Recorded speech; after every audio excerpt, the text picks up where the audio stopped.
Eh bien, bonjour tout le monde, bonsoir. Et on est ravis ce soir d'accueillir Maxence Chamaré pour une interview qui va durer une petite heure. Donc voilà, Maxence, on est vraiment très très heureux de te recevoir aujourd'hui. Je souhaiterais juste, remercier toute l'équipe, Pluméa, publiquement pour cette invitation. Ça me fait vraiment plaisir, de venir, répondre, à tes questions et aux questions, de tous ceux qui nous écoutent ce soir et merci à tous ceux qui nous écoutent, j'espère que, cette interview va vous intéresser. Voilà. Merci beaucoup. Et merci à toi aussi d'avoir accepté notre invitation. On l'a un petit peu lancé comme ça avec beaucoup d'espoir et on est vraiment très très content de pouvoir t'accueillir. Oui, comme le dit Para, si vous avez des questions, vous pouvez les poser dans le chat. Comment ça, les gars? Hein? Para, on l'avait dit. Ok, pour la fin, ça va, c'est bon. Je me tais. Je me tais. Donc gardez-les pour la fin, notez-les sur un bout de papier et on en reparlera. Je te propose qu'on commence, Maxandre, si ça Avec te grand va. Avec grand plaisir. Mais en fait, on va commencer par une question relativement simple. C'est qui es-tu? Est-ce que tu peux te présenter en quelques mots pour nos très chers plumiens qui ne savent pas encore qui tu es? Parce qu'il y en a qui le savent, il y en a qui ne le savent pas. Et voilà, pour permettre un peu de briser la glace. Alors, je m'appelle Maxandre Chamaré et je suis l'autrice de 2 romans, pour adolescents, qui ont paru, chez Hachette Roman au cours de l'année 2023. Donc c'est une duologie qui s'appelle, Rival et le tome 2 s'appelle Ennemi, qui parle de musique, qui parle d'ambition, qui parle du passage à l'âge adulte, de relations toxiques, de voilà, de ce genre de thèmes et donc avant l'édition, j'ai commencé en écrivant sur internet. Donc il y a 12 ans maintenant, que ce soit c'était beaucoup sur des blogs, mais aussi, sur des forums et cetera. Et ensuite, j'ai commencé à écrire sur Wattpad, et que c'est une plateforme avec laquelle je travaille toujours parce que c'est eux qui me représentent sur le plan audiovisuel, donc peut-être qu'on sera amené à en parler plus tard. Donc voilà un peu mon parcours et mon profil. Ok, ok. Mais justement, on parle de Wattpad et je pense qu'on peut commencer par ça. C'est comment tu as commencé à écrire sur Wattpad? Parce que en fait, on en parle souvent entre nous de Wattpad et voilà, je sais qu'il y en a qui n'ont pas forcément une vision très très positive de la plateforme et peut-être que tu pourrais les faire changer d'avis ou leur apporter pas une Mmh. vision peut-être moins négative de ce qu'on y voit, parce qu'on sait que ça a quand même pas mal changé depuis quelques temps. Ben, moi je suis arrivée sur Wattpad tout simplement parce que, alors moi j'ai commencé sur Skyrock et à l'époque c'était vraiment la plateforme d'écriture, enfin pour partager ses écrits et puis, bah, tout doucement, quand Wattpad est arrivé en France, Skyrock s'est vidé de ses auteurs et donc j'ai fini par suivre le mouvement, pour être lue et donc c'est comme ça que j'ai découvert cette plateforme, et et c'est en 2018 que j'ai parce que j'avais créé plusieurs comptes jusque-là pour dévoiler d'autres types de récits, mais c'est en 2018 que j'ai décidé d'écrire et d'y publier Rival. Donc moi, mon expérience, elle a été assez positive parce que, bah, globalement, je trouve qu'écrire sur internet, c'est quelque chose de très intéressant parce que ça permet d'avoir des retours, constants de ses lecteurs et moi, ça Oui, m'a beaucoup appris, en fait, j'ai beaucoup appris des autres. J'ai beaucoup appris de gens qui, étaient plus avancés aussi que moi dans leur parcours, d'auteur, hem et voilà, avoir ces retours, ça m'a vraiment aidée à me construire en tant que jeune autrice et voilà, après c'est vrai que, il y a une réputation négative parce qu'on trouve tout type de récits, sur cette plateforme. Peut-être que, les récits qui sont les plus lus sont pas forcément vus par certains comme les plus qualitatifs. Moi j'oserais pas forcément me prononcer, là-dessus, mais c'est vrai que je pense que c'est les préjugés qu'on peut avoir à l'encontre de Wattpad et je pense que en fait cette plateforme elle est intéressante, selon ce qu'on vient y chercher. C'est-à-dire qu'on peut, voilà, si on est né comme moi comme quand j'avais 12 ou 15 ans, bah, si on vient pour faire ses armes au tout début, ça peut être, vraiment très intéressant. Ou par la suite, si on est, en quête, d'un contrat d'édition, qu'on a déjà, un travail un peu abouti, qu'on a des années un peu dans les jambes, d'écriture et qu'on cherche, des opportunités plus business, on va dire, ça peut aussi être une bonne opportunité. Après, c'est vrai que c'est une plateforme qui est quand même centrée sur, certains genres littéraires, notamment la romance ou, Oui. pendant un temps, le roman pour adolescents. Hem et c'est certain que le public, qu'on viendra trouver sur cette plateforme sera majoritairement, des adeptes de ces genres-là. Mais ça n'empêche pas aussi de voir je sais qu'il y a des romans, par exemple, La Passeuse de mots, qui est apparu chez Hachette Roman, qui est une Mmh. fantaisie, Oui. heu, est née sur Wattpad, a connu un public, heu tout à fait honorable sur la plateforme et puis a fait ensuite un véritable succès en librairie. Donc c'est vrai que c'est pas non plus, une plateforme qui est complètement, dédiée à la romance, on va dire. Voilà. C'est vrai. En tout cas, moi, à l'époque où j'avais rejoint Wattpad, il y avait beaucoup plus, je trouve, à mon sens, de variété au niveau des genres que maintenant. Ça s'est vraiment concentré sur la romance. Tant mieux pour eux, j'ai envie de dire. Mais justement, maintenant que tu parles de Wattpad, de La Passeuse de mots, de ton roman, est-ce que tu avais envoyé toi-même ton manuscrit chez Hachette ou est-ce que c'est Hachette qui t'a repéré via Wattpad, via ta communauté ou quelque chose comme ça? Comment en Ça fait ton roman a été repéré par Hachette? Est-ce que c'est toi de toi-même qui a envoyé un petit courrier ou est-ce que ça s'est fait totalement au hasard? En fait, ça s'est fait de façon un peu croisée parce que, moi j'ai d'abord été repérée par Wattpad, enfin l'entreprise Wattpad en elle-même, Mmh. qui m'ont d'abord, proposé de faire partie, de ce qui existait à l'époque, qui était le programme Wattpad Stars, donc qui était un programme d'accompagnement des auteurs et cetera. Je suis rentrée donc, un petit peu, j'ai commencé à travailler avec eux dans ce cadre et ensuite, j'ai signé avec eux un contrat pour le programme Histoire payante, donc c'est de l'époque où Wattpad avait commencé à lancer ses histoires, qui étaient payantes et donc, j'avais fait partie de la première salve de romans, proposés, sous ce format-là. J'avais voulu tenter l'aventure, et après j'ai décidé d'arrêter, heu, parce que ça m'intéressait moins, mais voilà, j'avais voulu tester, donc j'ai travaillé avec eux dans ce cadre-là et ensuite, en fait, ils m'ont proposé donc en 2020,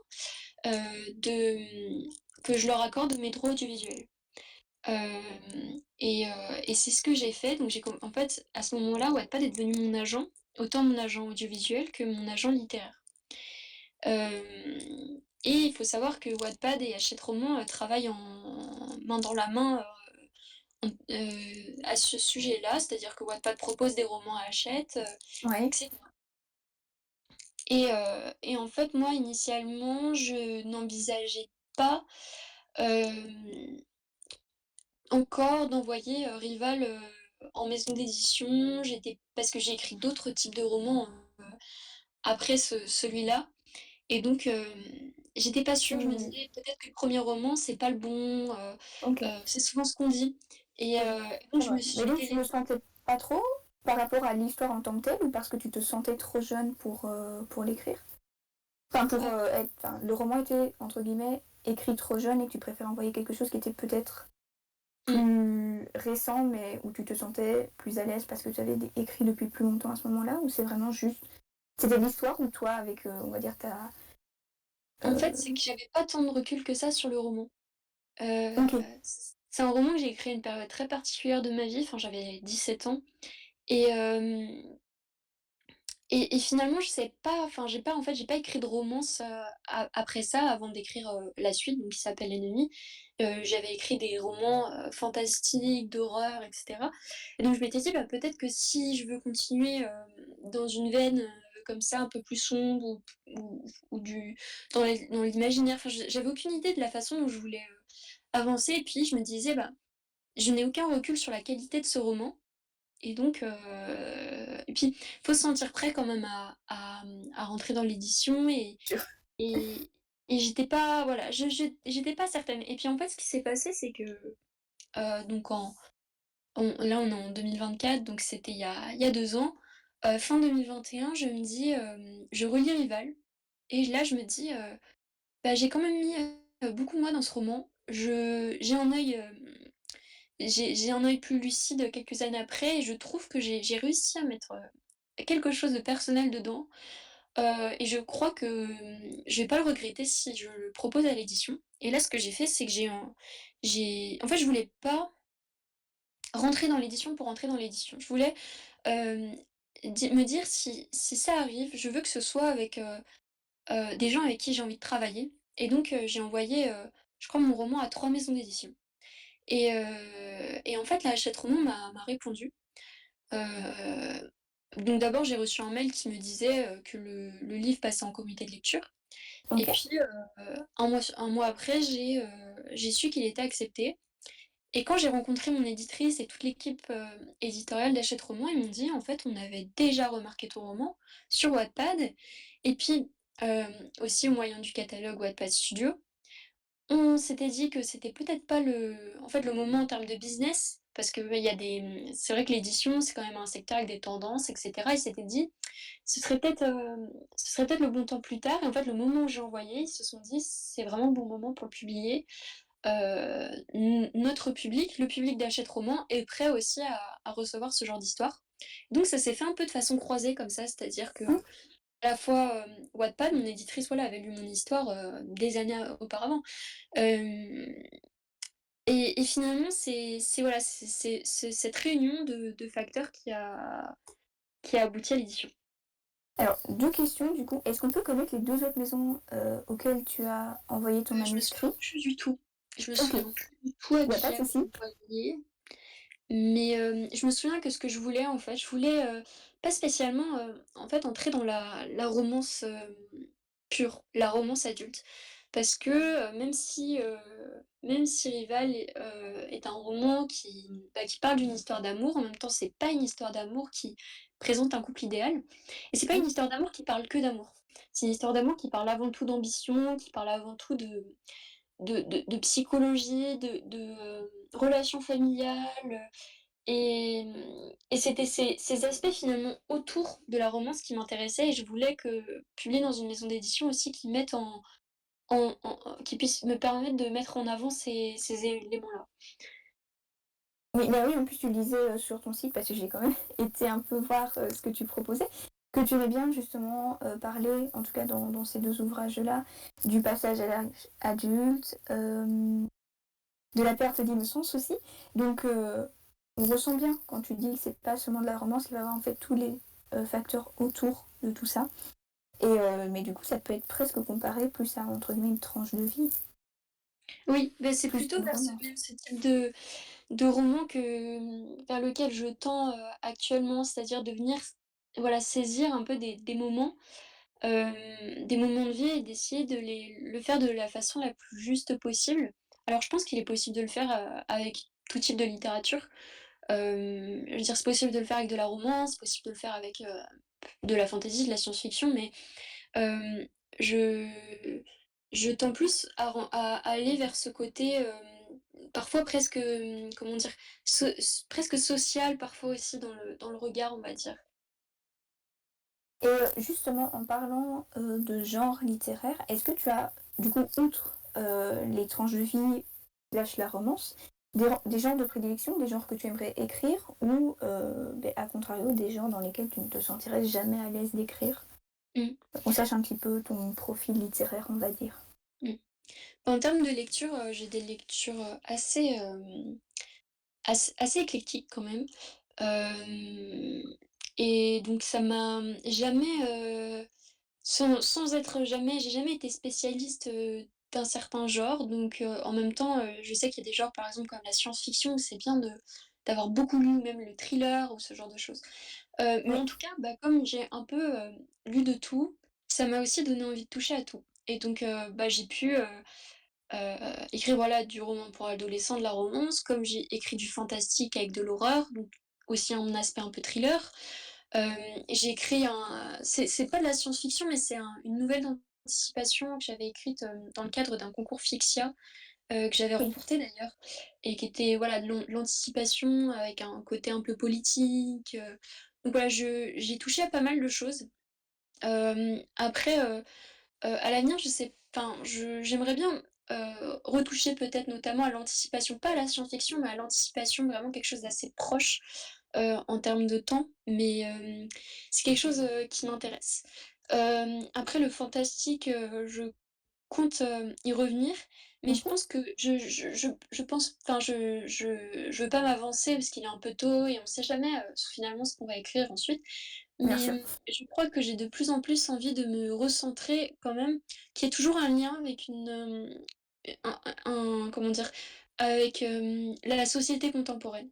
Avant, j'avais pas du tout envie d'écrire pour, dépeindre des choses que je voyais, ça m'intéressait pas. J'avais vraiment envie d'être dans quelque chose d'imaginé et d'imaginaire. Mais aujourd'hui, j'ai de plus en plus envie de quand même de me reconnecter, d'avoir un peu un centre de gravité qui est quand même le monde qui m'entoure. Donc même si j'ai envie d'aller goûter à différents genres, je pense que je vais mon point central va quand même être plus contemporain, on va dire. D'où le fantastique, l'anticipation, qui sont des genres qui restent relativement proches en fait de notre monde actuel, hein. Tout à fait. L'anticipation, je rappelle, pour nos très chers plumiens qui n'ont toujours pas intégré la notion, il faut savoir que comme je fais des études littéraires, je le répète tout le temps, les différents genres littéraires. Et donc l'anticipation, c'est vraiment le concept du futur assez proche quand même de notre présent. C'est pas on part dans des galaxies lointaines, très lointaines à la Star Wars. Bref, mais oui, vraiment rester un peu ancré dans le présent. Et le fantastique, pareil, hein, avec des notions donc plus surnaturelles, mais qui restent quand même ancrées dans un univers réaliste. C'est Tout ça. à fait. Ok. J'avais une deuxième question que j'ai laissée un petit peu en attente. C'était relatif aux durées, tout simplement. Euh, Quand tu as envoyé ton manuscrit, parce qu'on sait que certains jeunes auteurs attendent parfois plusieurs mois, voire années, ou restent sans réponse. Est-ce que dans ton cas, ça a été plutôt rapide ou est-ce que tu as eu un délai de plusieurs mois à attendre, plusieurs semaines et comment tu as géré surtout, parce que je pense que beaucoup de gens se posent la question, comment tu as géré cette attente si elle était longue et un peu le stress autour de tout ça parce que en soi, on dévoile une part de soi, on envoie un petit peu ses tripes par la poste ou par mail aux éditeurs, donc voilà, savoir un peu comment tu as géré tout ça et combien de temps ça a duré. Mmh. Bah, moi, ça a été assez rapide dans le cadre d'Hachette Roman. Alors je sais que c'est une maison d'édition qui a, la réputation d'être assez réactive quand même. Je sais que parfois ils ont pu signer des textes très, très rapidement. Moi, j'ai eu un mois d'attente entre le moment où j'ai envoyé mon manuscrit et le moment où on m'a dit: «Le manuscrit passe en comité de lecture» et ensuite, il y a eu encore un mois, à peu près d'attente, avant la réponse, positive. Donc ça, c'était le délai chez Hachette Roman. J'aurais tendance à penser quand même, parce que j'ai très brièvement, travaillé dans l'édition, il y a un an, très, très brièvement et j'aurais tendance quand même à penser que, une maison d'édition, peut être assez réactive, quand, il s'agit d'un oui. Après, je sais qu'il y a d'autres personnes qui ont attendu 6 mois et qui ont eu un oui. Donc, voilà, ça veut rien dire, dans tous les cas. Mais, moi, mon conseil déjà alors il y aurait 2 conseils. Le premier conseil, c'est que, il serait vraiment très business, mais que c'est que, si vous attendez des réponses, si voilà, au bout de 2 mois, vous avez pas de réponse, commencez à bouger, commencez à faire des relances, commencez à étendre et à faire de nouveaux envois et cetera. Ou même n'attendez pas parce que c'est aussi du temps, enfin, c'est, je comment dire? Je j'ai pas non plus envie de conseiller aux gens de se presser, mais voilà, si c'est votre objectif, ne perdez pas de temps et n'attendez pas, les autres, quoi. Continuez à avancer, faites des relances et cetera. C'est pas une période où on doit complètement rester passif. Voilà, donc ça, c'est un conseil très pratique et très, vraiment orienté business. Après, d'un point de vue plus émotionnel, c'est une période qui, la plupart du temps est très difficile. C'est très angoissant, surtout quand c'est la première fois qu'on le fait. Hem mais je pense que c'est un avant-goût finalement même de ce qu'on va vivre, une fois qu'on est édité. Parce que l'édition, c'est je sais plus, avec qui, enfin qui m'avait dit ça, mais qui m'avait dit: «Mais Maxence, je croyais que, quand j'aurais signé mon premier contrat d'édition, tout serait résolu et finalement, je ne me suis jamais posé autant de questions, qu'après avoir signé» et je trouve ça assez vrai. Parce que finalement, une fois qu'on signe un contrat d'édition, il y a tout un monde qui s'ouvre. En fait, c'est un monde qui ramène encore plus de questions et qui est tout aussi angoissant et donc finalement, c'est une sorte de préparation et cette période d'angoisse, de doute, Je considère que même si elle est très douloureuse, hem et que je sais pas s'il est vraiment possible de l'apaiser et de la supprimer en tout cas. Je pense qu'il est possible, voilà, de l'apaiser un petit peu, mais pas de la supprimer, parce que je pense que c'est aussi un peu dans notre nature quand on crée de douter. Bien Mais en sûr. même temps, c'est très bénéfique parce que ça nous permet de revenir un petit peu, de remâcher un peu ce travail qu'on vient d'envoyer, de le remettre en question et parfois la remise en question, elle peut être aussi excessive, mais, en même temps, ça signifie que c'est une remise en question profonde de notre travail et ça peut être, je pense, très, très fructueux aussi pour l'avenir. Donc je dirais en même temps que d'embrasser un peu cette période de doute, hem, dans tout ce qu'elle a de difficile. Parce que voilà, elle peut aussi beaucoup nous apporter. Tout à fait, tout à fait. Mais justement, tu me parlais de la période après l'envoi et après l'acceptation du manuscrit. Et pour la plupart de nos auteurs, on n'a pas encore, je pense, d'auteurs publiés parmi ceux qui nous écoutent en tout cas actuellement, ou en tout cas très, très jeunes, ou je suis pas au courant, c'est tout à fait possible. Mais pour nos auteurs qui ne sont pas encore publiés, ou qui sont en attente justement de publication, d'acceptation, est-ce que tu pourrais nous ouvrir une petite porte vers ce qui se passe après l'acceptation? Parce qu'on se doute qu'il y a tout le travail de correction, de relecture, les éditeurs qui vont se mettre à travailler, les graphistes, et puis bien après les impressions et les premiers tests du produit fini.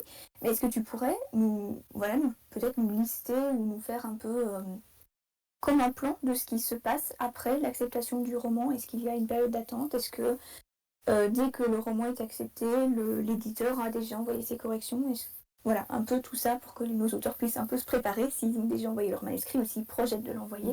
On sait c'est encore une étape qui est compliquée à franchir. Mmh. Alors, l'éditeur, quand il accepte le manuscrit, bien sûr, il a une fiche avec des notes de ce qu'il voudrait, revoir. Après, il n'a pas déjà fait son travail sur le manuscrit, tout simplement parce qu'il faut, que l'auteur aussi signe le contrat et il arrive parfois qu'un auteur ait plusieurs «oui» et donc du coup, là, ça on part dans des périodes de négociation. J'ai des gens autour de moi, voilà, qui passent aussi par de longues périodes de négociation. Ça peut durer des mois, c'est une période très business, donc voilà, ça tout dépend de il peut y avoir cette période de négociation. Une fois qu'on a signé le contrat, là après chaque éditeur travaille différemment, mais moi ce qui s'est passé, c'est que déjà on a eu une réunion, j'ai rencontré toute l'équipe, comprendre aussi un petit peu l'esprit de la maison d'édition, que ce soit l'esprit humain à l'intérieur, mais aussi, voilà, finalement, on connaît un petit peu, quelle est la ligne éditoriale de la maison d'édition, mais Bien sûr. l'éditeur va quand même le rappeler et je pense que c'est quelque chose de très important, auquel on fait peut-être pas attention à son premier contrat, mais je pense qu'à l'avenir, moi, c'est quelque chose, auquel je pourrais faire très attention.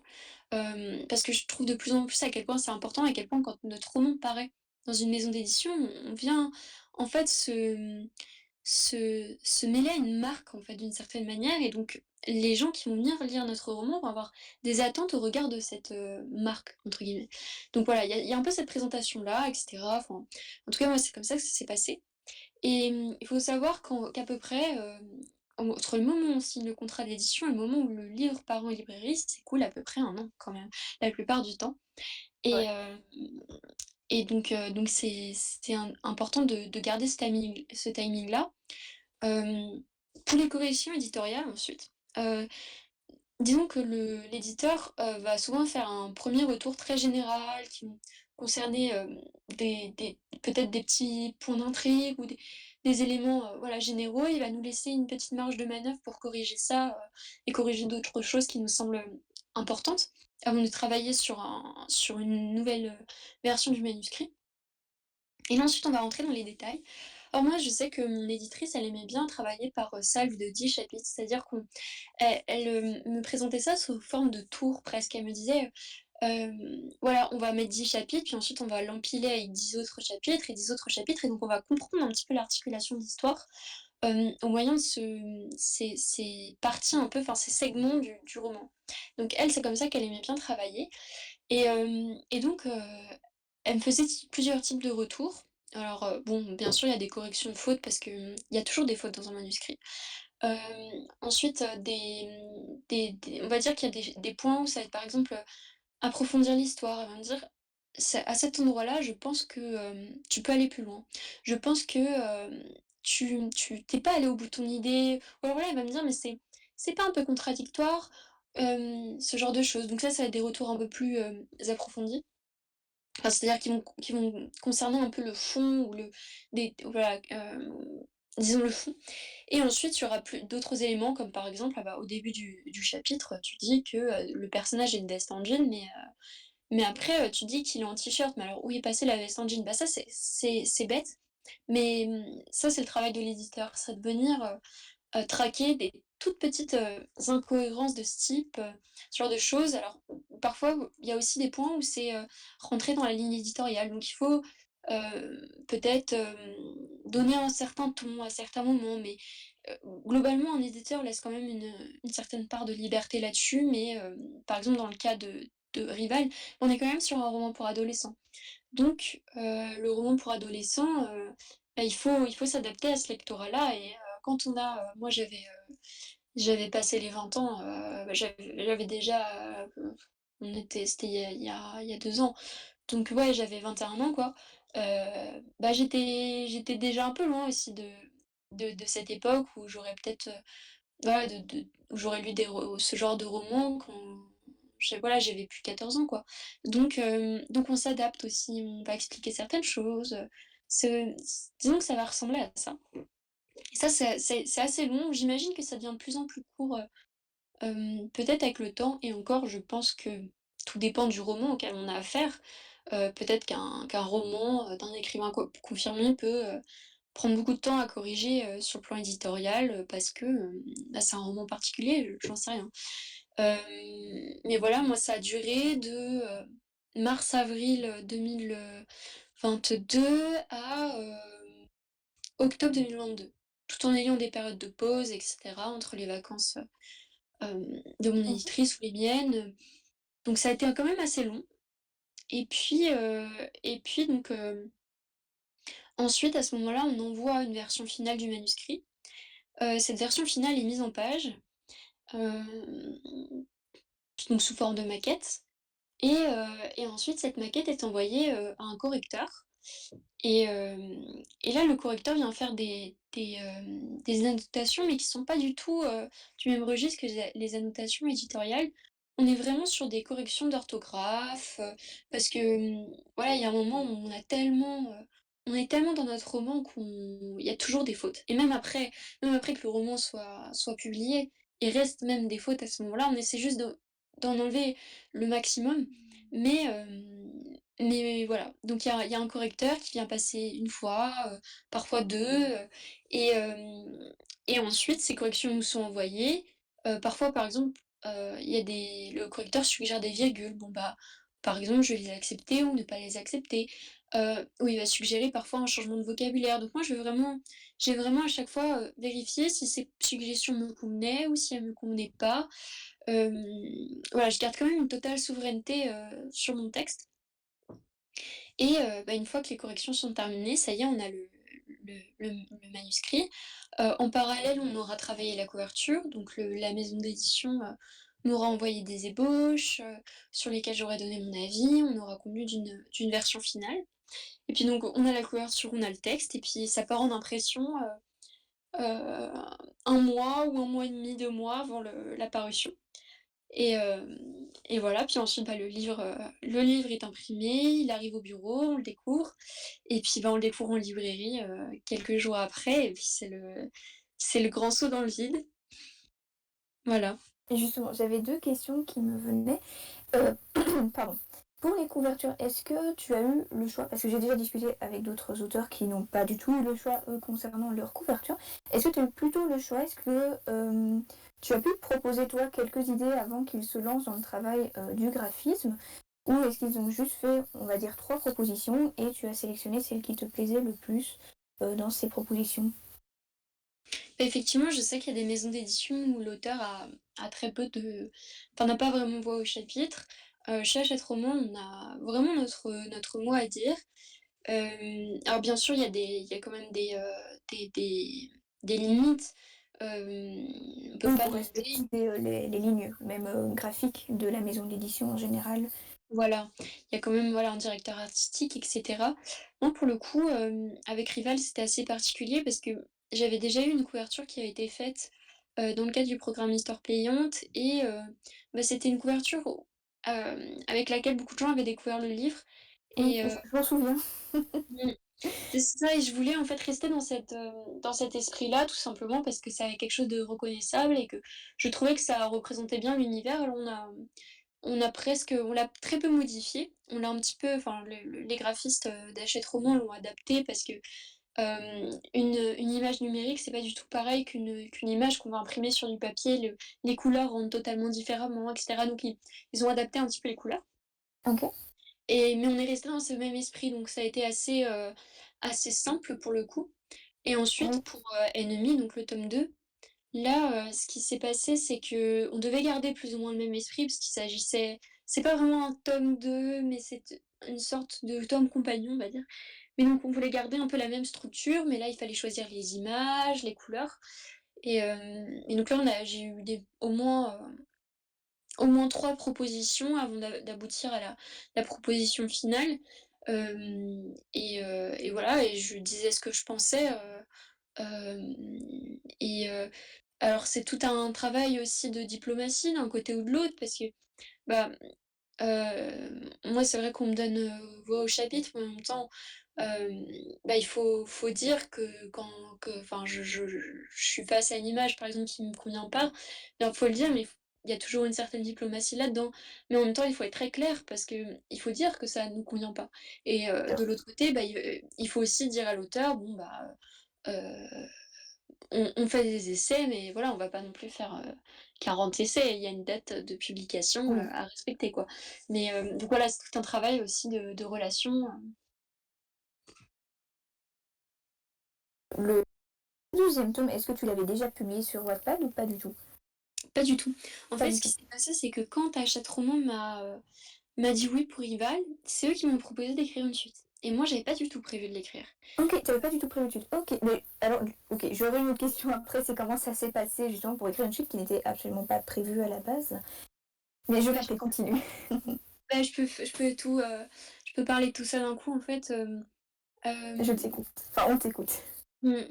En fait, ce qui s'est passé, c'est que, j'avais pas du tout prévu d'écrire une suite et puis, bah, j'ai eu une sorte d'alignement des étoiles parce que avant de recevoir le oui d'Hachette Roman, je discute avec une amie, autrice également et je lui dis, «J'écrirai jamais cette suite parce que j'ai d'autres projets et que j'ai écrit Rival il y a plusieurs années maintenant, mais voilà, j'ai toujours imaginé que la suite se passerait comme ça, et je lui raconte l'histoire.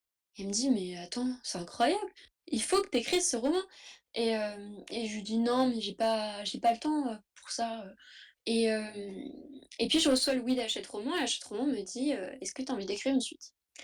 et j'en discute avec, donc mon éditrice et je lui dis: «Bah, moi, ce que j'avais en tête, c'était d'écrire une suite, mais du point de vue, en fait, de l'autre personnage, du personnage masculin qui s'appelle Thomas, hem et de faire ça 4 ans après, dans une autre ville, et de me concentrer sur ces thèmes-là et cetera». Elle me dit: «Mais c'est fou parce que, bah, c'est exactement ce à quoi je pensais».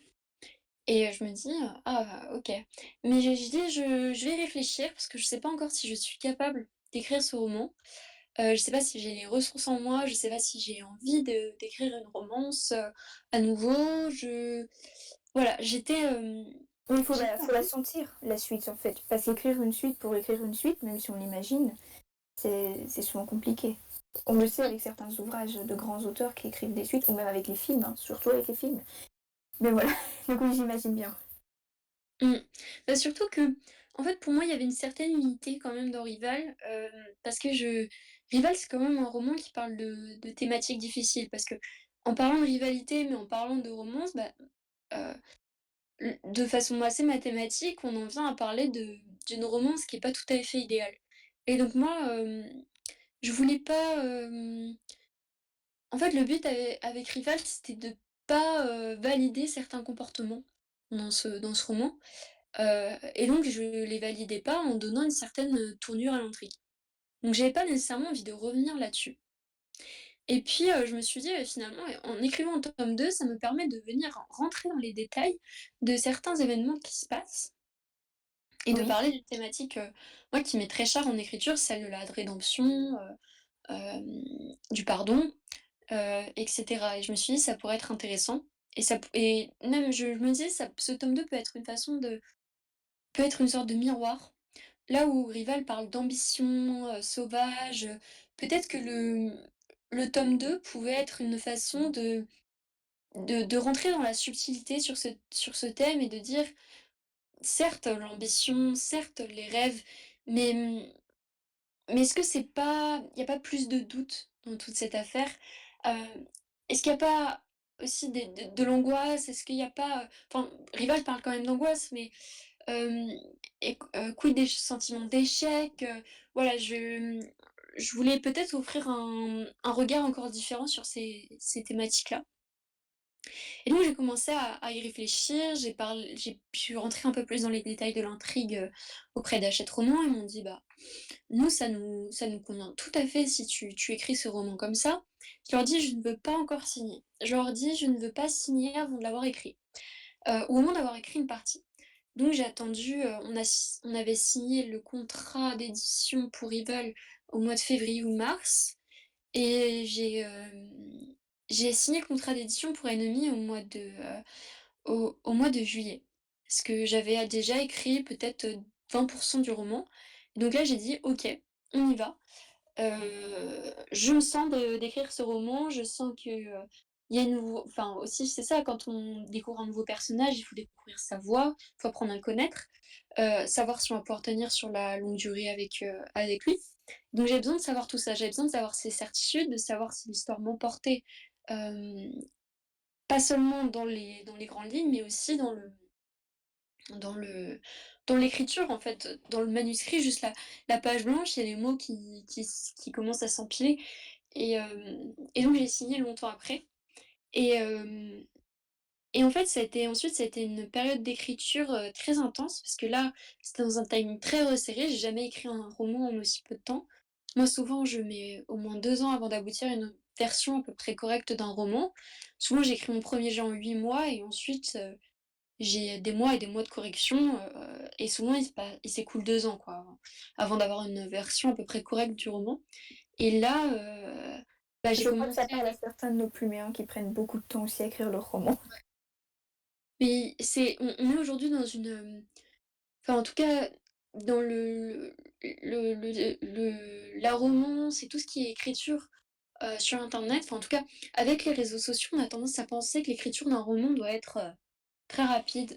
On voit beaucoup de gens d'auteurs qui publient des romans tous les ans et cetera et c'est un rythme qui leur convient, mais c'est pas nécessairement la norme et on doit pas en faire la norme ou un roman, c'est un travail de longue haleine, c'est un marathon et et chacun a son rythme et donc vraiment, c'est important aussi de respecter ça, quand on écrit, de se respecter soi-même dans le timing dont on a besoin. Donc je pense que c'est quelque chose de très important ça. Mmh. Donc voilà, donc il s'est écoulé, en fait, j'ai écrit Ennemi entre le mois de mai 2022 et le mois de décembre, donc c'était le 1er jet. Ensuite les corrections, ça a été extrêmement rapide parce qu'il fallait que le roman paraisse, au mois de il a paru fin août, 2023. Donc Donc plutôt rapide. ouais, il s'est écoulé finalement presque en fait, finalement, il s'est presque écoulé 1 an entre le moment où j'ai commencé l'écriture et le moment où le manuscrit dans sa version définitive devait être terminé quoi, avec toutes les corrections, Oui. orthographes et cetera. Oui, donc très très court en tout cas pour moi ce serait vraiment très très court. Je me permets une dernière question et je propose à nos très chers pluméens qui sont mais tout simplement à l'écrit de déjà poser leurs questions, comme ça après on laisse pas de blanc, on y va, on est à fond. Je me demandais, ça fait quoi de voir son manuscrit dans une librairie, en vrai, en papier, en chair, et enfin en page et en texte? Ça fait quoi? C'est, en fait, j'ai eu l'impression de renouer un peu avec un sentiment, d'enfance. C'est un peu comme, quand, on rêve, je sais pas, quand j'étais petite, je rêvais de la maison de Barbie, bah, le jour où j'ai eu la maison de Barbie, c'est un peu pareil, en fait. C'est, alors, c'est très étonnant parce qu'en même temps, c'est étonnant de même de voir son nom, hem, il y a quelque chose, de très intimidant aussi. Moi, je sais que, voilà, la période de la parution du roman, bah, c'était tellement fort émotionnellement que je suis tombée malade la semaine suivante, mais alors vraiment malade, j'étais clouée au lit, tellement Ouf. c'était quelque chose de, voilà, c'est une expérience humaine aussi avec tous les lecteurs et cetera qui viennent à la rencontre de ce livre. C'est une période très particulière. Ok. Mais quand même le rêve qui devient réalité, donc plutôt positif, Mmh. Plutôt positif. même si tu es tombée malade. Je suis en train de relire en même temps les questions parce que maintenant ça va être à leur tour. Donc on a Tira qui nous demande comment c'était pour toi en tant qu'autrice de prendre les critiques de l'éditrice sur les incohérences ou ce que tu pouvais développer davantage. Je suppose que c'est un peu dans le volet, est-ce que ça pique à l'ego? Est-ce que tu les acceptes volontiers? Ou est-ce que ben voilà, tu te dis un peu oui, mais non en fait parce que moi j'avais fait ça pour ça. Comment tu vis en fait les critiques de l'éditeur? Parce qu'on suppose quand même que le roman doit être pas mal annoté quand même par l'éditeur ou l'éditrice en question. Donc comment tu l'as vécu? Mmh. Bah, moi, je sais que mon éditrice, j'en ai discuté un moment, je lui ai posé la question, je lui ai dit: «Est-ce qu'il y a beaucoup d'annotations ou pas?» Elle m'a dit: «Non, en fait, je t'en ai pas mis tant que ça, par rapport à la façon dont j'ai l'habitude de travailler». Mais quand même, il y a quelque chose d'un peu particulier, dans le fait de recevoir des remises en question comme ça. Parce que, quand on a travaillé sur une version aboutie de son roman, je trouve que c'est assez différent quand on soumet une version qui est plus brute, comme ça a été le cas pour moi, avec, Ennemi, parce qu'en travaillant dans des temps plus resserrés, bah, Bien le sûr. texte que je soumets a moins été, digéré. Alors que là, c'était quand même un texte qui avait été pas mal digéré, en amont. Donc, j'ai l'impression que le texte avait aussi sa cohérence propre et que, bah, ça perturbait mes équilibres parce qu'il fallait, corriger des choses et ensuite retrouver l'équilibre général du roman. Mais finalement, toutes ces remises en question, viennent apporter une cohérence plus générale, au livre. Et finalement, je m'aperçois que, les conseils, même après en fait, après que le livre ait été lu et cetera, que les conseils que les suggestions que me donnait mon éditrice, étaient vraiment judicieuses. Alors c'est vrai que sur le coup, moi je sais que je lisais les corrections, je lisais toutes les corrections, mais je ne touchais à rien et je laissais quelques jours, histoire de redescendre aussi émotionnellement parce que, sur le coup, j'étais un peu, bah, je savais plus où j'étais, quoi. Je me disais, enfin, au début, on n'est pas forcément d'accord, quoi, quand on reçoit ces corrections, puis ensuite on y réfléchit, puis on dit: «Ah oui», et voilà, moi, c'est comme ça que je travaille. Je travaille en 2 temps vraiment, le temps de la réception, ensuite le temps de réflexion face à ces suggestions. Après, le travail de l'éditeur, je me demande si c'est pas ça finalement parfois le cœur du travail de l'éditeur. Peut-être qu'un éditeur de métier pourrait en discuter, mais c'est aussi de J'espère qu'un jour sentir, on en invitera un.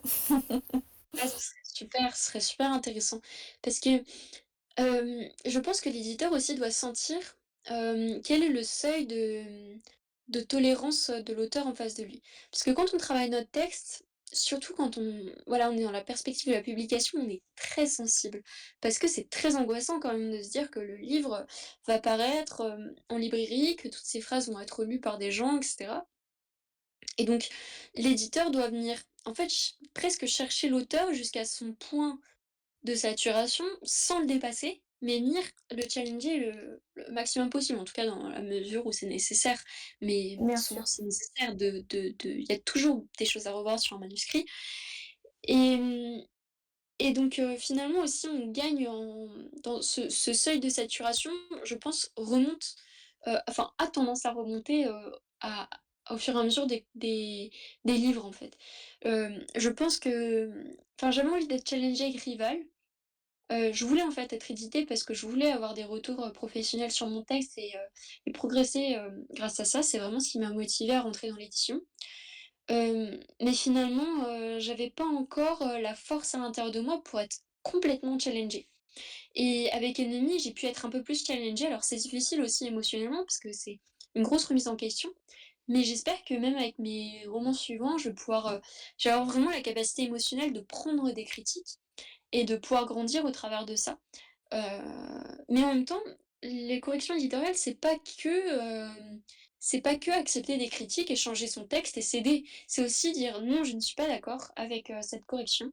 Pourquoi?» et là justifier avec un paragraphe, mais qui peut être très, très long, mais dire à l'éditeur: «J'ai écrit ça pour cette raison». Mais en fait, l'éditeur vient finalement nous préparer même à la phase, de sortie en librairie parce que tout ça, ça vient aussi consolider notre argumentation autour du texte, de dire: «J'ai écrit tout ça pour cette raison et voilà ce que je voulais dire» et ça nous oblige vraiment à rentrer dans les profondeurs de notre texte et ça, c'est d'une richesse, incroyable. Mais c'est en vrai, c'est très intéressant ce que tu dis parce que ça fait un peu penser à ce que nous on fait sur Pluméa. Donc, je sais pas si tu as eu l'occasion de voir. On a la possibilité de commenter les textes et on n'est pas éditeur professionnel. Mais c'est un peu ce qu'on fait, à dire ben voilà, là je suis pas trop d'accord avec ce que tu as écrit, t'es sûr que c'est cohérent avec le personnage. Et, et c'est un peu ce qu'on essaie quand même de faire, de se rapprocher, on va dire, un peu du travail d'éditeur. Alors sans les diplômes, sans les études derrière, bien sûr, tout cela bénévolement. Mais c'est très intéressant parce que, en soi, du coup, oui, ça va faire un petit instant promo, Pluméa permet peut-être de se préparer à l'édition, en fait, tout simplement parce qu'on va peut-être pas avoir des commentaires aussi pointus que les éditeurs, mais accepter la critique. Et c'est vraiment, je pense, le plus important dans l'édition, ou en tout cas dans la route vers l'édition, c'est d'être capable d'accepter la critique et de se rendre compte, ok, là, c'est pas cohérent, il faut que je retravaille, ou ok, là, et en fait, je suis d'accord avec ce que j'ai fait, ou que ça reste comme ça, et apprendre à le dire avec diplomatie à son éditeur et pas tout casser dans le bureau, ça ne sert à rien. Mmh. Voilà, je voulais juste rebondir là-dessus. Heu, Ça me fait penser, à plusieurs choses. La première, c'est que tout commentaire n'est pas toujours bon à prendre. Et ça, il faut vraiment s'en souvenir qu'on soit surtout quand on passe l'étape de la publication, hem il y a il y a vraiment tout type de lecteurs. Il y a des lecteurs qui aimeront votre texte, il y a des lecteurs qui n'aimeront pas votre texte. Il y a les goûts et les couleurs, ils vont pas aimer ceci ou cela pour telle ou telle raison. Mais, je crois de plus en plus et plus on évolue, plus on avance dans notre passion pour l'écriture, plus il faut aussi apprendre à se faire confiance, à faire confiance à ce qu'on a voulu dire. C'est très bien de douter, c'est essentiel et de toute façon on n'y échappe pas quand on crée. Mais c'est aussi important de savoir se reconnecter à soi-même et voilà, de Bien se sûr. faire confiance, d'aller au bout de soi-même et ça, c'est très important. Donc première chose, voilà, tout commentaire n'est pas bon à prendre et ensuite moi l'édition, ça m'a vraiment aussi appris à à faire aussi des retours aux autres. Parce que avec Wattpad ou avec Skyrock, bah, j'avais l'habitude de lire les autres et puis, bah, je donnais des conseils, je donnais mon avis, et mais un peu sur tout. Et aujourd'hui, je comprends que, justement, hein, cette question du seuil de tolérance est importante et aujourd'hui, quand je vais lire un texte, souvent, je vais me focaliser sur un point. Je vais relever un point dans le texte où pour moi, je me dis: «C'est vraiment la chose la plus qui me semble la plus importante, à retravailler, pour l'auteur» et souvent ça va être quelque chose de très général. En fait, je pense que l'art aussi du travail d'ITO, c'est d'être soit dans la précision, soit dans le général Ouais, et être dans le général, c'est donner un conseil finalement, par exemple, un conseil que je trouve qui souvent est un peut être un bon conseil applicable, à tout le monde, mais c'est de dire, «Je pense que tu peux aller plus loin». Moi, c'est quelque chose que mon professeur de musique me disait parfois en musique, mais je lui ai aussi fait lire mes romans parce que c'est un grand lecteur. Il m'avait dit ça une fois sur un de mes romans. En fait, je me rends compte que c'est un excellent conseil et que c'est souvent, voilà, c'est souvent quelque chose qu'on peut dire, mais voilà, ce type de conseil, je pense c'est très bon parce qu'il est assez vague pour permettre à l'auteur de se le réapproprier, mais en même temps, il vient donner une direction qui peut vraiment aider et donc voilà, aussi, si je sais pas, c'est pas j'ai pas la science du commentaire et du commentaire sur un roman, mais aujourd'hui, je me dirais qu'il y a, peut-être que s'il y a un art aussi du retour, sur le texte de quelqu'un, c'est, dans cet art, il y a une idée d'une certaine focalisation sur un point, quoi, on va dire. Je propose de passer à la c'est vraiment très intéressant, mais je vois que le temps Oui. file et qu'on a pas mal de questions. Je propose de passer à la question suivante. Donc c'est Elena qui demande combien tu as vendu de romans et est-ce que tu vis de ça? Et je vais ajouter un point, est-ce que tu souhaites vivre de ça? Mmh. Parce que c'est important aussi de savoir si on veut ou pas vivre de l'édition, enfin de ces romans. Il y en a qui ne le veulent pas. Et voilà. Mmh. Alors, j'ai pas encore de visibilité totale sur ce que j'ai vendu, parce que même si s'est écoulé 1 an depuis la publication de Rival, j'ai pas encore, reçu mon chèque ou ce genre de choses, quoi, donc j'ai pas vraiment de visibilité, donc je saurais pas trop répondre à cette question.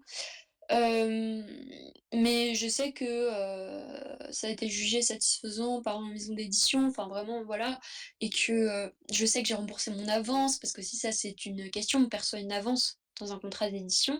Donc cette avance permet de dire si on vend moins d'exemplaires que ce que couvre cette avance, hem, bah, on a quand même reçu de l'argent et cet argent, on va pas nous le reprendre, quoi. Donc ça c'est très important d'ailleurs à négocier, au moment de la signature d'un contrat. Donc voilà, j'ai vraiment pas de visibilité sur le nombre d'exemplaires, vendus. Hem, et du coup, la suite de la question, c'était voilà, est-ce que j'ai envie? Bah, aujourd'hui, moi, j'ai choisi de poursuivre mes études, donc aussi, c'est pas encore, une question qui se pose. Pour l'instant, je projette pas d'en vivre uniquement, parce que, bah, j'en suis très loin. Faut vraiment vendre quand même beaucoup d'exemplaires, pour pouvoir en vivre et puis même, si on est vraiment ric-rac, ça veut dire une année, potentiellement, je peux vivre de ma plume et puis la suivante, j'en sais rien. Enfin, c'est pas très enfin, moi, en tout cas, je suis pas sûre d'être prête à prendre ce risque, pour le moment, voilà, au vu de enfin, voilà, de la façon dont j'ai envie de mener ma vie. Après, est-ce que c'est quelque chose que j'aimerais, auquel j'aimerais parvenir? Moi, je dirais oui parce que l'écriture et la littérature en général, c'est comme tout art, c'est comme, la musique, c'est comme la peinture, ça demande un dévouement qui est total, hem et finalement, quand on va écrire une page, derrière, il y aura 100 fois, 100 fois ça en termes de pages lues et donc finalement, si je pouvais passer mes journées à lire et peut-être 1 heure de cette journée à écrire, mais passer mes journées à lire pour vraiment me construire en tant qu'autrice et continuer de grandir, j'aimerais pouvoir le faire. En même temps, je m'aperçois que, la contrainte, c'est aussi ça vient canaliser aussi l'inspiration. Avoir des journées de boulot, bah, enfin pour le coup, moi, c'est plus des journées d'études en ce moment, heu, ça me permet de aussi de pas me poser la question, enfin pour le dire simplement, quand je suis en vacances et que j'ai toute la journée pour écrire, bah, je vais me poser beaucoup de questions. Je vais me dire: «Est-ce que j'écris à ce temps-là?» ou parfois je vais me poser devant l'écran, mais je me dis: «Bah, j'ai toute la journée, devant moi, donc si j'arrive pas à pondre ces mots maintenant, bah, c'est pas très Mm. grave». Alors que quand j'ai une journée de boulot, je sais que soit j'écris pendant l'heure qu'il y a, soit je n'écris pas parce que tout simplement, j'ai pas d'autre moment et donc ça vient aussi, aider à accoucher, du texte, je trouve donc cette dimension de contrainte je crois, très, enfin, aide beaucoup. Après, je me souviens de quelque chose, c'est que mon ancien patron, donc qui dirige une maison d'édition et cetera, m'avait dit, «Maxime, moi je te conseille pas, je conseille à personne de, décider de vivre de sa plume avant d'avoir vendu 1 million d'exemplaires». Et genre je l'ai regardé, je me dis: «Mais C'est un pas million d'exemplaires, c'est énorme!» Mais en même temps, il m'a dit: enfin voilà, je trouve pas ça raisonnable, avant, c'est trop fluctuant et enfin, j'ai gardé ce chiffre comme ça à titre d'anecdote et je me dis que c'est assez intéressant, de le garder en tête. En même temps, je pense que c'est intéressant de se dire aussi que finalement, dans l'édition, on peut passer de rien à tout, c'est-à-dire qu'on peut en fait, un succès, c'est rarement un demi-succès. C'est-à-dire que si le livre marche, il va vraiment marcher et donc je pense que c'est ce stade de on peut en vivre, peut arriver très rapidement, ah oui. mais de façon voilà, ça sera je pense que ce sera si ça fonctionne de façon assez radicale finalement. Oui, c'est vrai, on n'est pas à l'abri d'une chute, hein, finalement. Une autre question, c'est la question d'Eva qui demande si tu utilises ton vrai nom ou est-ce un nom de plume? Et si dans le cas d'un nom de est-ce que c'était aussi un choix de vouloir séparer, si c'est un nom de plume, vie privée, vie, on va dire, professionnelle? Comment ça fonctionnait pour toi? Bah, moi, souvent, c'est quelque chose sur lequel je souhaite pas, forcément m'exprimer justement parce que, je floute certaines parts, volontairement, autour, de l'écriture, autour de ma vie professionnelle et cetera. Je maîtrise, complètement, ce que je dévoile ou ce que je dévoile pas, donc voilà. Je vais pas répondre très franchement à cette question et j'en suis désolée. Si, Je si, pense il y que a dans pas de tous les cas, souci. ça doit être vrai comment? Il y a pas de souci. Non, mais c'est en tout cas, c'est une vraie question et je pense que chaque personne doit être amenée à y réfléchir. Parce que je connais des gens qui, par exemple, ont décidé d'écrire sous leur vrai nom parce que c'est ce qui leur semblait être évident et qui aujourd'hui, rentrent dans le monde professionnel et se disent: «Ah mais j'aurais peut-être pas, dû faire ça», parce que finalement aujourd'hui quand on tape mon nom sur internet, bah, on tombe tout de suite sur ce que j'écris. Et du coup, ça vient peut-être parfois un petit peu entamer ma liberté d'expression parce que est-ce que je peux vraiment être, 100 libre, si, je me dis que demain j'ai un collaborateur qui peut venir lire ce que j'écris? Enfin, donc c'est une vraie question, heu et en tout cas, même entretenir aussi un certain enfin moi j'entretiens aussi un espèce de flou même vis-à-vis de mes lecteurs. Parfois je vais être très franche, très ouverte sur des points, mais il y en a d'autres où je vais pas dire. Par exemple, je vais éviter de dire enfin, par exemple, je vais faire une story, dans un café. Ben, je vais jamais, la publier cette photo quand j'y suis. Parce que je me dis, quelqu'un peut voir où je suis et on sait jamais sur qui on tombe. Enfin, voilà, tout ça pour dire que c'est protéger aussi sa vie privée quand on écrit publiquement, c'est important. Oui, tout à Parce que, fait. voilà, on n'est jamais à l'abri et que moi souvent je parle de publication, mais je dis la publication c'est aussi une sorte de publicisation, c'est-à-dire qu'on devient une sorte de personnalité publique et et c'est vraiment quelque chose à ne pas négliger, à mon sens. Tout à fait. Et puis il y a des gens qui font le choix d'un entre-deux, qui gardent une partie de leur identité et qui changent l'autre, que ce soit le nom ou le prénom. Ça peut être Mmh. une très bonne alternative aussi. Je fais partie de ces gens. Mais bref, passons aux autres questions, sinon on va jamais terminer, on va se garder, je pense, toute la nuit. Et c'est important de dormir quand même. On a une question de Ghost qui demande, une fois que tu t'es fait connaître avec un genre littéraire particulier, par exemple la romance, comment tu envisages tes futurs projets? Est-ce qu'il y a une pression ou du stress? Il y a vraiment beaucoup de stress parce que, moi c'est une question qui m'obsède et que j'ai pas tout à fait, résolue pour le moment.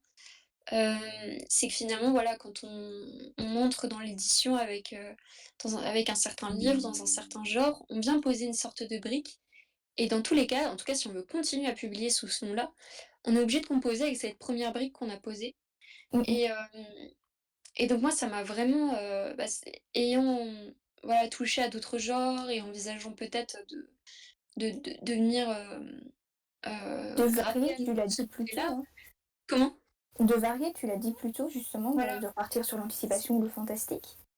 Voilà et c'est assez difficile de me dire: «Bah, là, je viens de publier une romance, demain je vais publier un truc, hyper trash, d'horreur», enfin, c'est vrai que mes lecteurs, ils vont être complètement paumés, quoi et donc c'est une vraie question. Alors c'est pour ça aussi que ça m'a poussé à une vraie remise en question dans la façon dont je voulais ordonner mes projets dans le temps et donc moi, j'avais, bah, quelques romans aussi sous le coude et cetera mais ce que j'ai décidé de faire il y a quelques mois, c'est de me lancer dans un projet inédit où je me suis dit: «Bah, c'est un projet qui, va me mettre dans qui va faire le pont un petit peu entre, là où j'ai commencé et hem, ce vers quoi j'ai envie d'aller, dans le futur».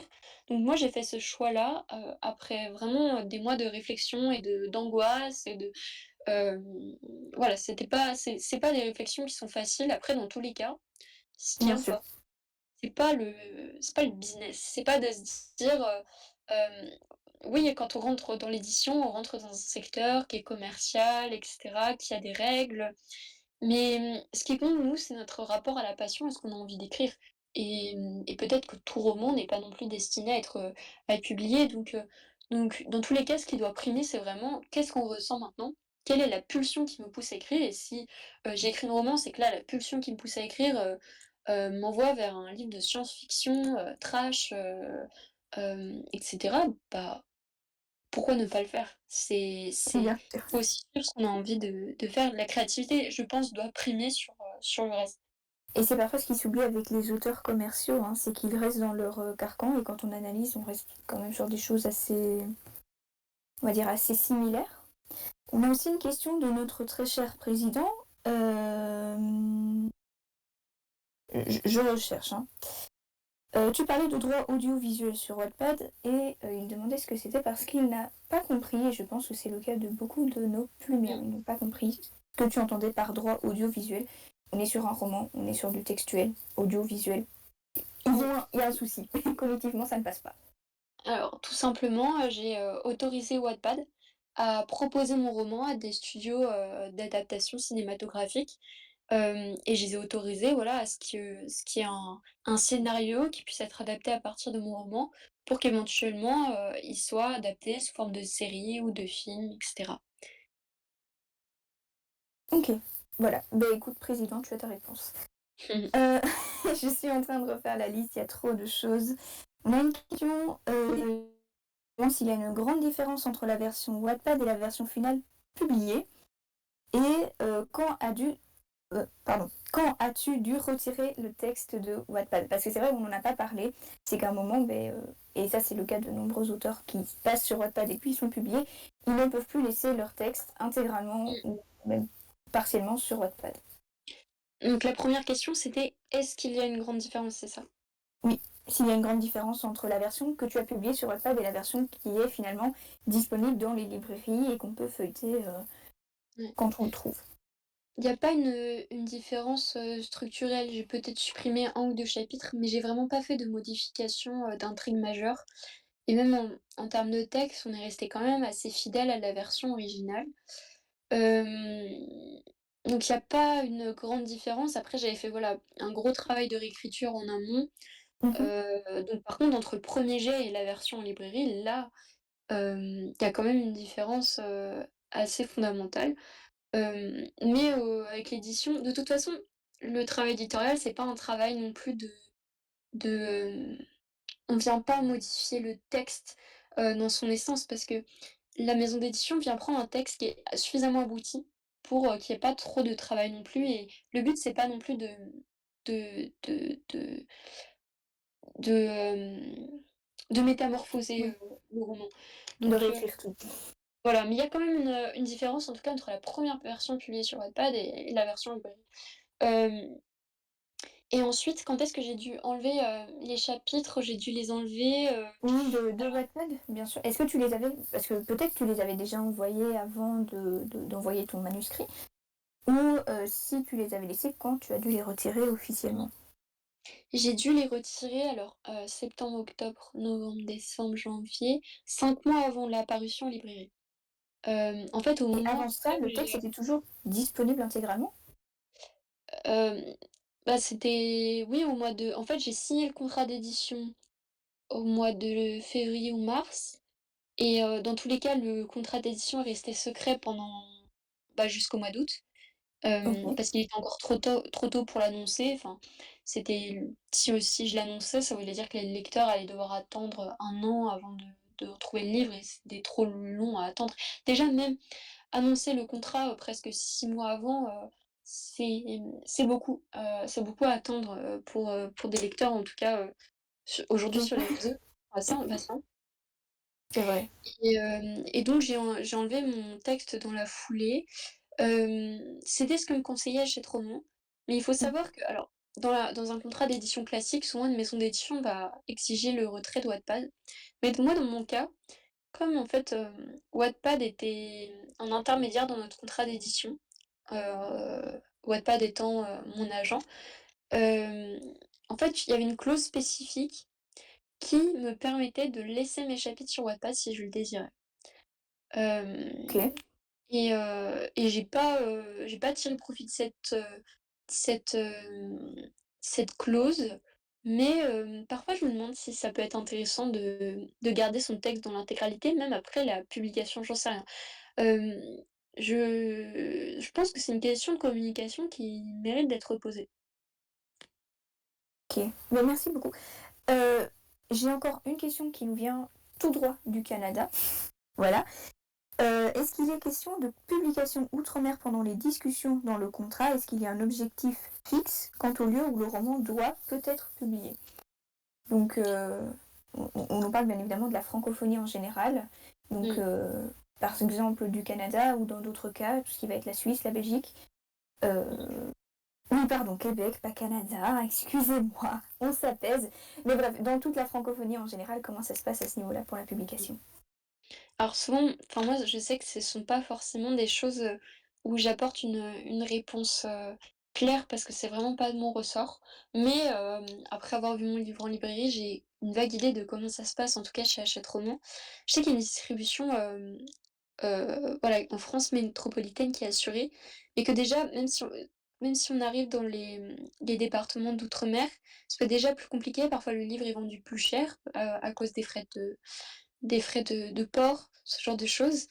Et pareil, quand on le livre va être souvent disponible, en Suisse ou même en Belgique, mais parfois il peut être, à un prix différent parce que le prix va être, enfin le livre va pas être soumis à la loi du Oui, prix unique,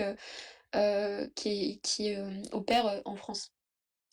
Heu, voilà, après concernant le Québec, souvent c'est plus compliqué. Je sais que pas mal de livres en fait qui quand ils paraissent au Québec, c'est parce qu'ils ont une version spéciale, paraît dans une maison d'édition québécoise, en parallèle ou après et cetera. Mais que c'est comme, ça fonctionne presque de la même façon, que si on le faisait traduire. C'est-à-dire qu'on vient céder les droits à une autre maison d'édition pour ce territoire en particulier. J'ai l'impression que ça fonctionne beaucoup comme ça. Après, voilà, mes réponses, elles sont un peu, vagues parce que c'est vraiment quelque chose qui relève, du domaine oui. de la maison d'édition et pas du tout de Mais ce on essaiera alors d'entrer en contact avec des éditeurs et Tizi, tu auras l'occasion de reposer ta question. En tout cas, oui, pour en revenir, avant c'était plus cher entre la Belgique et la France. Maintenant ça s'est atténué, on est obligé de. Enfin, les librairies, les éditeurs, tout ça, sont obligés de vendre leurs livres au même prix en France et en Belgique. Dieu merci, sinon j'étais euh, en fait aussi ruinée que maintenant, vu que je suis étudiante. De quoi je parle? La question de la fin, c'est une petite bouteille à la mer. Est-ce que tu aurais un conseil à donner à nos plumiens pour terminer leur premier roman? alors, je pense que, avant j'aurais donné certains conseils et aujourd'hui je serais beaucoup plus souple parce que je crois que l'écriture, c'est quelque chose qui est différent pour chacun. On va s'adapter, chacun à notre rythme, à notre mode de vie. Mais en tout cas, moi, ce qui m'a aidé à terminer mon premier roman, c'est, une régularité, une discipline et en fait, parce que j'ai longtemps écrit sans terminer de roman et j'ai écrit et terminé Rival le jour où je me suis dit: «Heu, j'en ai marre. J'en ai marre, j'arrête pas d'écrire, je ne termine pas de roman. Donc je vais écrire 1000 mots». Donc à l'époque, j'ai vu qu'est-ce qui combien quelle est la longueur, minimum pour un roman. Je lis sur internet 40 000 mots. Je me dis: «Bah, je vais écrire 1000 mots pendant 40 jours et puis j'aurai un roman». Voilà. Mon roman était bien plus long que ça et ça m'a pas pris 40 jours, ça m'en a pris, beaucoup plus. Mais l'idée de me dire tous les soirs, j'écris 1000 mots et je ne ferme pas mon ordinateur tant que j'ai pas écrit ces 1000 mots, ça m'a beaucoup aidée. J'ai pas forcément fonctionné de la même façon pour, les romans suivants et là, je reviens à cette technique en ce moment, après des mois d'écriture un peu, où j'ai pas écrit de façon régulière. J'écrivais un chapitre une semaine et puis il y a des jours où j'allais me faire des séances d'écriture toute la journée et pondre, 4 000 mots, et en fait, à la suite de ça, je me suis dit: «Ça va pas» et là, je me suis dit: «Je vais écrire 1000 mots tous les jours, pas plus». Parce que quand j'écris plus, finalement, je viens m'épuiser d'une certaine manière, je viens un peu rogner sur mon inspiration, et alors que quand j'écris 1000 mots, j'ai écrit, mais en même temps, j'ai encore un peu faim. J'ai encore, certaines idées que j'ai pas, que j'ai en tête pour les phrases suivantes, mais je ne les écris pas, je les garde pour demain et donc comme ça, demain, je serai déjà sur une lancée et je pourrais refaire 1000 mots, de façon assez, assez fluide. Donc c'est voilà, pour un conseil un peu pratique, mais je nuance quand même ce conseil en me disant, il faut s'adapter à soi-même, il faut être souple vis-à-vis de soi-même. Bien sûr. Et on a même Elena qui nous rappelle que vous pouvez varier le nombre de mots. C'est pas parce que Maxandre écrit 1000 mots que c'est la recette idéale. Vous pouvez en écrire 500, 2000, 4000, en fonction de votre temps à disposition aussi, de votre inspiration. Et je pense que le plus important à retenir, c'est le pas s'épuiser et rester un peu sur sa faim. Se dire, ok, j'ai encore deux, trois trucs dont j'aimerais parler, mais je les garde pour demain. Ça, je pense que c'est vraiment on va dire la meilleure partie du conseil, même si, bien évidemment, la régularité, la constance, ça a toute son importance. Je pense qu'on va pouvoir s'arrêter ici parce qu'on a un petit peu débordé de l'horaire prévu. Maxence, je voulais encore te remercier d'avoir pris la peine de répondre à nos quelques questions aujourd'hui. Et c'est Et avec je plaisir. suis vraiment navrée d'avoir un petit peu débordé. Mais voilà, il y avait beaucoup, beaucoup d'enthousiasme de ma part. J'ai encore plein de questions que j'aimerais te poser. Et aussi de la part de nos pluméens. Et vraiment un immense merci. C'est un réel plaisir de t'accueillir parmi nous et de pouvoir te poser toutes ces questions. Et voilà, Bah, je te merci beaucoup souhaite tout le meilleur. merci beaucoup. Merci à l'équipe, de Pluméa pour cette proposition. J'étais vraiment ravie de pouvoir, répondre, à tes questions et aux questions, de de tous ceux qui nous ont écoutés et merci, de nous avoir écoutés. J'étais vraiment ravie, de partager ce bout de soirée, avec tout le monde. Et si c'était un plaisir si tu souhaites, oulala, ça fait tard, si tu souhaites revenir pour une prochaine interview, ça peut se faire. Parce que moi j'ai encore des questions, je pense que nos plumiers auront encore beaucoup de questions. Et je sais déjà que notre très cher président en a encore en stock et aimerait beaucoup pouvoir les poser. Donc voilà, si ça peut se refaire à l'occasion, Bah, pourquoi ce pas. serait, avec grand plaisir, dans dans dans la on pourrait trouver une date, un moment, Tout à qui fait. soit ni trop proche ni trop loin, ça me ferait plaisir de pouvoir aussi entrer dans les détails parce que c'est vrai que c'est aussi la la, mmh, le cadre de voilà, de ce genre d'interview, le limite aussi. On est obligé de commencer par les bases et cetera, mais bon, l'écriture, c'est quand même un sujet, très, très vaste et on peut vraiment rentrer aussi dans des profondeurs, qui sont intéressantes et ça me ferait plaisir de pouvoir rentrer aussi dans ce type de détails. Bien sûr, parce qu'il y a beaucoup de questions auxquelles on n'a pas pu encore répondre, mais qui auraient très probablement intéressé nos plumiens. Et puis on est obligé aussi de parfois rester concis, puisque faut penser aussi aux gens qui vont pouvoir écouter, enfin qui déjà écoutent avec nous et qui risquent d'écouter par la Mmh. suite. Bon, moi, la concision, vous l'avez compris, c'est pas mon Je c'est pense pas que c'est le souci chez tous les auteurs, j'ai la même chose, je comprends. mon Enfin voilà. Mais encore merci, vraiment. J'espère qu'on aura l'occasion de se recontacter prochainement. Hein. Pour les plumiens qui sont arrivés en retard, qui n'ont pas eu l'occasion de venir, ce sera le cadre d'une annonce aussi. L'interview sera accessible en ligne.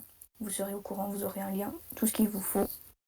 Et pour ceux qui le souhaitent, donc la duologie de Maxandre est disponible chez Hachette Roman. Il s'agit du premier tome Rival et du deuxième tome Ennemi. Voilà, n'hésitez pas à le lire. C'est une tranche de vie avec un petit peu de romance qui parle de la perte d'innocence, du passage à l'âge adulte, beaucoup de questions de relations toxiques, peut toujours être utile, plus dans la visée de les déconstruire ces relations toxiques. Et voilà, si ça vous intéresse, jetez-vous sur l'ouvrage. En tout cas, moi je te remercie encore une fois, Maxandre, et je te souhaite une très agréable soirée.